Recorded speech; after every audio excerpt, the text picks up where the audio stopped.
Sir, এই যে আপনার গাড়ি চাবি, আর এই যে আপনার গিফট বক্স। আচ্ছা ঠিক আছে, আর আমার ওয়ালেট? স্যার, গাড়িতেই আছে। ঠিক আছে, তুমি যাও। আচ্ছা। কি হচ্ছে এসব? এই গাড়ির চাবি, গয়নার বাক্স, এসব কি? কাকিমা, আপনাকে আমি সব বলছি। মেঘা, এটা তোমার জন্য। এরপর কি হলো সেইটা দেখার আগে এই দুইটা ছবির ভিতর থেকে যেকোনো একটা ছবিকে ভালোবেসে থাকলে ভিডিওতে লাইক করে চ্যানেলটি সাবস্ক্রাইব করে দাও। আর যদি না করো তাহলে আমি বুঝবো তোমরা ছবি দুইটাকে ভালোবাসো না। আর কমেন্টে লিখে দাও আমি।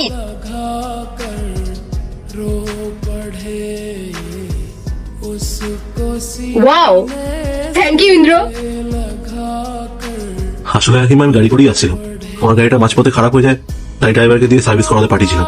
আর আমি নিজে টোটো করে আসি, আর তাড়াহুড়ো করে ওয়ালেটটা গাড়িতে ফেলে আসি। আর আপনাকে মেঘা যা বলেছে সব সত্যি। আমার অনেকগুলো বিজনেস আছে, আর আমি ভালো ইনকামও করি। আমি ওয়ালেটটা গাড়িতে ফেলে এসেছিলাম বলে মেঘা থেকে টাকাটা নিলাম। কাকিমা, আপনাকে অনেকক্ষণ ধরে সব কথা বলার চেষ্টা করছিলাম, কিন্তু আপনি কিছু শুনতেই চাইছিলেন না। আসলে বাবা, আমি কিছু বুঝতে পারিনি। আর মেঘা, তুই আগে কেন বলিসনি আমাকে এইসব? শুধু শুধু ওকে কতগুলো কথা শুনিয়ে দিলাম। মা, আমি অনেকক্ষণ ধরেই তো তোমাকে বলার চেষ্টা করছিলাম যে ওর কথাগুলো একটু শোনো। আমি তো ওকে চিনি যে ও কি করে, কিন্তু তুমি তো আমার কোনো কথাই শুনছিলে না। সরি মেঘা, আমি বুঝতে পারিনি। আসলে আমি ভাবছিলাম ও হয়তো কোনো কাজ বাজ করে না। মেঘা, আমি ভুলছিলাম। তুই একদম সঠিক জীবন সঙ্গী বেছে নিয়েছিস তোর জন্য। কাকিমা, আমি মানছি ও আপনার মেয়ে হয়, তাই চিন্তা করাটা স্বাভাবিক। ও সঠিক জীবন সঙ্গী বেঁচেছে কিনা সেটাও দেখার আপনার দায়িত্ব। কিন্তু কাকিমা, আপনাকে অনেকক্ষণ ধরেই বোঝার চেষ্টা করছিলাম, কিন্তু আপনি কিছু শুনতেই চাইছিলেন না। আর এটাও তো ঠিক না যে আমার কাছে টাকা থাকলে তখনই আপনি আমার সাথে কথা বলবেন। আপনার তো এটাও তো দেখা উচিত যে ছেলেটা কেমন, তার নেচার কেমন, সে আপনার মেয়েকে ঠিক রাখতে পারবে কিনা। কাকিমা, কারোর কাছে টাকা থাকলেই যে সে ভালো মানুষ হবে এটার তো কোনো গ্যারান্টি নেই। আমার মনে হয় আগে ছেলেটাকে দেখা উচিত।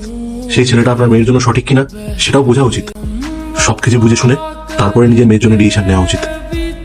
সরি ইন্দ্র, আমার ভুল হয়ে গেছে। আমার আগে সবকিছু তোমার কথা শোনার উচিত ছিল। আমি না বুঝে তোমাকে অনেক ছোট বড় কথা বলে ফেলেছি। ইন্দ্র, আমার মেয়ে সত্যি তোমাকে খুব ভালোবাসে। ও তোমাকে বিয়ে করতে চায়। তুমি প্লিজ মানা করো না, তাহলে ও খুব কষ্ট পাবে। ইন্দ্র, আমি মায়ের হয়ে তোমার কাছে ক্ষমা চাইছি। আর আমি সত্যি তোমাকে খুব ভালোবাসি। আমি তোমাকেই বিয়ে করতে চাই। মেঘা, আমিও তোমাকে খুব ভালোবাসি।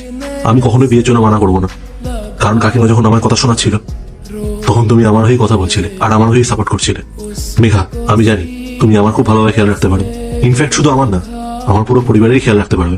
তাই শুধু আমি তোমাকেই বিয়ে করতে চাই, আর সারা জীবন তোমার সাথেই থাকতে চাই।